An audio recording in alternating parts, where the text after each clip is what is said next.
রাজ্যের নতুন রাজনৈতিক আবহে কোন দিকে যাচ্ছে বাংলা?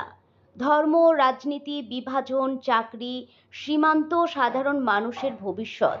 নতুন বাংলার বাস্তব চিত্র কতটা উদ্বেগের? বাংলা এই নামটার সঙ্গে জড়িয়ে আছে সংস্কৃতি, সম্প্রীতি, সাহিত্য, আন্দোলন আর সহাবস্থানের ইতিহাস। এই বাংলার মাটিতে একসঙ্গে দুর্গাপুজোর ঢাক আর আজানের সুর বহু বছর ধরে মিলেমিশে থেকেছে। এই বাংলার মানুষ একসময় পরিচিত ছিল বাঙালি পরিচয়ে, হিন্দু না মুসলিম সেই বিভাজনে নয়। কিন্তু আজ রাজ্যের নতুন রাজনৈতিক আবহে একটা প্রশ্ন ক্রমশই জোরালো হচ্ছে: বাংলা কি ধীরে ধীরে বিভাজনের রাজনীতির দিকে এগোচ্ছে? আজ রাজনীতি কি মানুষের পরিচয়কে ধর্ম দিয়ে আলাদা করছে? আজ কি ভোটের সমীকরণে হিন্দু মুসলিম বিভেদকে সামনে আনা হচ্ছে? এই বাংলার মাটিতে কি সত্যিই ভেদাভেদের নতুন বীজ বপন হচ্ছে? একটা সময় বাংলার রাজনীতি মূলত উন্নয়ন, শিল্প, কৃষি, শিক্ষা, বেকারত্ব কিংবা শ্রমিক আন্দোলনকে ঘিরে অবর্তিত হতো। কিন্তু সাম্প্রতিক সময়ে রাজনৈতিক ভাষণ, সোশ্যাল মিডিয়ার প্রচার, মিছিল পাল্টা মিছিল, সব কিছুর মধ্যে ধর্মীয় পরিচয়ের প্রসঙ্গ যেন অনেক বেশি সামনে আসছে। একদল বলছে সংখ্যালঘু তোষণের রাজনীতি চলছে, অন্য দল বলছে সংখ্যালঘু আবেগকে উস্কে দিয়ে মেরুকরণ তৈরি করা হচ্ছে। আর এই দুই রাজনৈতিক আক্রমণ পাল্টা আক্রমণের মাঝখানে দাঁড়িয়ে সাধারণ মানুষ ভাবছে, আমাদের ভবিষ্যৎ কোথায়? আজ বাংলার বহু এলাকায় দেখা যাচ্ছে রাজনৈতিক সংঘর্ষের সঙ্গে ধর্মীয় উত্তেজনার বিষয়ও জড়িয়ে আছে। সোশ্যাল মিডিয়ায় ভাইরাল হচ্ছে উত্তেজক পোস্ট, একটি ছোট ঘটনা মুহূর্তে বড় আকার নিচ্ছে, গুজব ছড়াচ্ছে দ্রুত। কখনো ধর্মীয় মিছিলকে কেন্দ্র করে উত্তেজনা, মন্তব্য নিয়ে অশান্তি, কখনো আবার রাজনৈতিক সংঘর্ষকে ধর্মীয় রং দেওয়ার অভিযোগ উঠছে। ফলে একটা ভয় তৈরি হচ্ছে, বাংলা কি তার পুরনো সম্প্রীতির চেহারা হারাতে বসেছে? বিশেষজ্ঞদের একাংশ মনে করছেন, ভারতের জাতীয় রাজনীতির প্রভাব এখন বাংলাতেও গভীরভাবে পড়ছে। যে ধরনের ধর্মীয় মেরুকরণের রাজনীতি দেশের বিভিন্ন রাজ্যে দেখা গেছে, তার প্রতিফলন বাংলাতেও ধীরে ধীরে স্পষ্ট হচ্ছে। কারণ রাজনৈতিক দলগুলি খুব ভালো করেই জানে মানুষকে আবেগ দিয়ে দ্রুত প্রভাবিত করা যায়, আর ধর্ম মানুষের সবচেয়ে সংবেদনশীল আবেগগুলির একটি। তাই ভোটের আগে ধর্মীয় পরিচয়, নিরাপত্তা, সংখ্যাগুরু প্রসঙ্গগুলি আরও বেশি করে সামনে আসে। কিন্তু প্রশ্ন হচ্ছে, এই রাজনীতি শেষ পর্যন্ত বাংলার জন্য কতটা ভালো?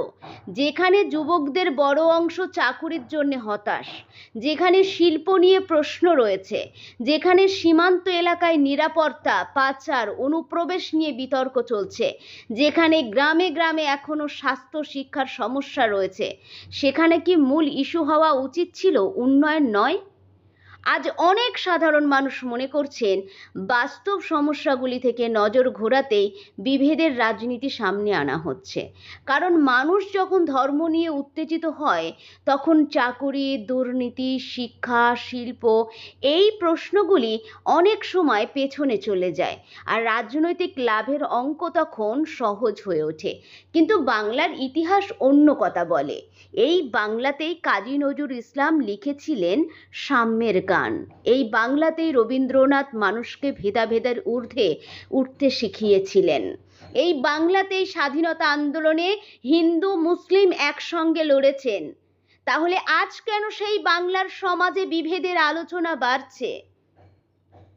অনেকেরই মতে এর পেছনে শুধু রাজনীতি নয়, সোশ্যাল মিডিয়ারও বড় ভূমিকা রয়েছে।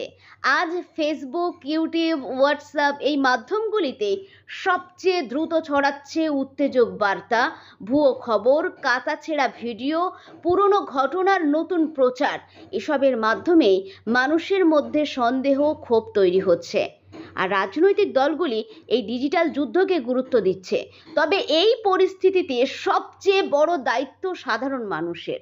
কারণ রাজনৈতিক দল বদলাবে, ক্ষমতা বদলাবে, কিন্তু সমাজে যদি একবার ঘৃণার দেওয়াল তৈরি হয়, সেটা ভাঙা খুব কঠিন। আজ যদি প্রতিবেশী দেশি উপর সন্দেহ করতে শুরু হয়, বন্ধুত্ব যদি ধর্ম দেখে বিচার হয়, তাহলে সবচেয়ে বড় ক্ষতি হবে বাংলার সামাজিক ঐক্যের। বাংলার মানুষ বরাবরই রাজনৈতিকভাবে সচেতন। এই রাজ্য বহু আন্দোলনের জন্ম দিয়েছে, কিন্তু সেই রাজনৈতিক সচেতনতা যদি সহনশীলতা হারিয়ে ফেলে, তাহলে ভবিষ্যৎ আরও কঠিন হতে পারে। আজ দরকার রাজনৈতিক প্রতিযোগিতা হোক উন্নয়ন নিয়ে। কে বেশি চাকুরি দিল, কে বেশি শিল্প আনলো, কে গ্রামকে উন্নয়ন করলো, কে শিক্ষার মান বাড়ালো, সেই লড়াই হোক। ধর্মকে কেন্দ্র করে বিভেদ নয়। কারণ একটা কথা মনে রাখতে হবে, বাংলা শুধু একটি রাজ্য নয়, বাংলা একটি সংস্কৃতি, একটি চেতনা, একটি সহাবস্থানের ইতিহাস। এই মাটিতে মন্দিরের ঘণ্টার, মসজিদের আজান একসঙ্গে বহু বছর ধরে বেজে এসেছে। সেই ঐতিহ্য যদি হারিয়ে যায়, তাহলে রাজনৈতিক লাভ হলেও সমাজের ক্ষতি হবে ভয়াবহ। আজ নতুন রাজনৈতিক আবহে বাংলা একটা সন্ধিক্ষণে দাঁড়িয়ে। একদিকে উন্নয়নের দাবি, অন্যদিকে বিভেদের আশঙ্কা। একদিকে রাজনৈতিক পরিবর্তনের স্বপ্ন, অন্যদিকে সামাজিক অস্থিরতার ভয়।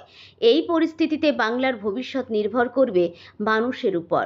মানুষ কি বিভেদের রাজনীতিকে গ্রহণ করবে, নাকি সম্প্রীতি উন্নয়নের পথকেই বেছে নেবে? শেষে শুধু একটাই প্রশ্ন, এই বাংলার মাটিতে যে ভেদাভেদ আজ চোখে পড়ছে, তা কি সত্যিই মানুষের মনের বিভাজন, নাকি রাজনৈতিক স্বার্থের তৈরি এক নতুন বাস্তবতা? বাংলা কোন পথে যাবে, সেটা ঠিক করবে বাংলার মানুষ। কারণ রাজনীতি সাময়িক, কিন্তু সমাজ এবং সম্প্রীতি সেটাই চিরস্থায়ী। আপনার কমেন্টে মতামত জানাতে ভুলবেন না।